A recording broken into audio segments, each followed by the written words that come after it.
We're at CTAM Europe's OTT event in London. Alongside me is Bruce Mann. He's the Chief Content Officer for Liberty Global. And Bruce, we've been talking inside there about the development of OTT over the next 5 years, looking back at the 5 years which have gone.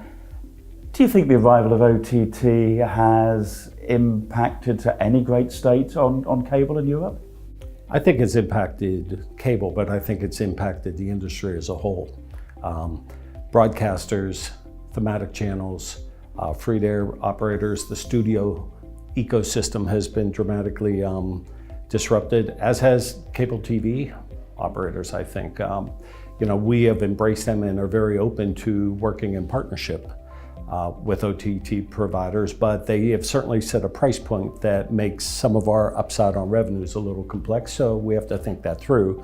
But they drive a lot of usage into our broadband network, so for us that's a major win. It's always good to have sort of a foot in both camps, I guess, on this one. When you're choosing the channel portfolio, which goes, and obviously it's going to vary from market to market anyway, but do you feel it's impacted at all, maybe in your choice of channels?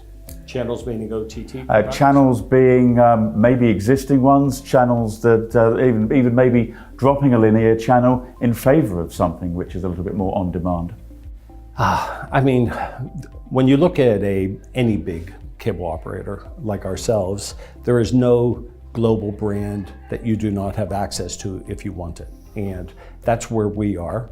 And we continue to evaluate our existing portfolio and the value that we pay for that, as do our providers, by the way, because they're also assessing a very shifting market and they're making their own dramatic changes. So I think we're working in partnership on that.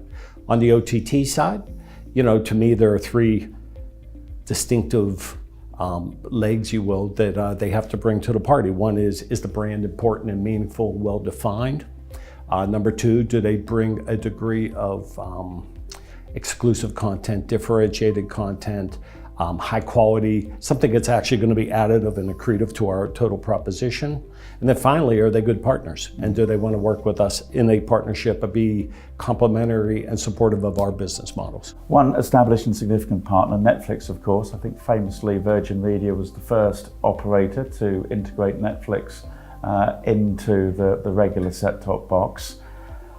Would you look at doing others? Would you look at adding an Amazon? We've heard talk, of course, mentioning Warner Media, Disney, even maybe some of Apple's content.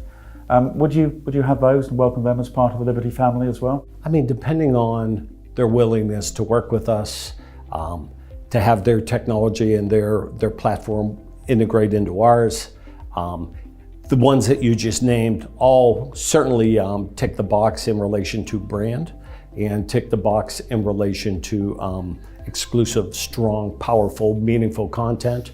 As far as whether the business models align, we will see whenever we go through that. Normal rules apply. But I think we're very open to dealing with all of those. When there's a Netflix and they like to have their own look and feel once you get inside the app, does that sometimes become an issue for you because maybe you're not able to get your own branding of the local operator across on top? Or does the fact that they're still viewing it through a Virgin or a UPC or whoever box does maybe not have so much of an impact?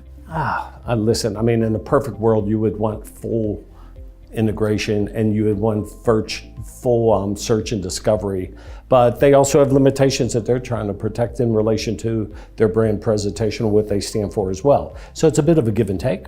And I think it'll evolve, and it'll evolve as more players come into the market, and the various players have to become more competitive with somebody that does give us those rights. Okay. So it'll be a work in progress. That's good. Bruce, thanks very much for your time. Thank you, Julian.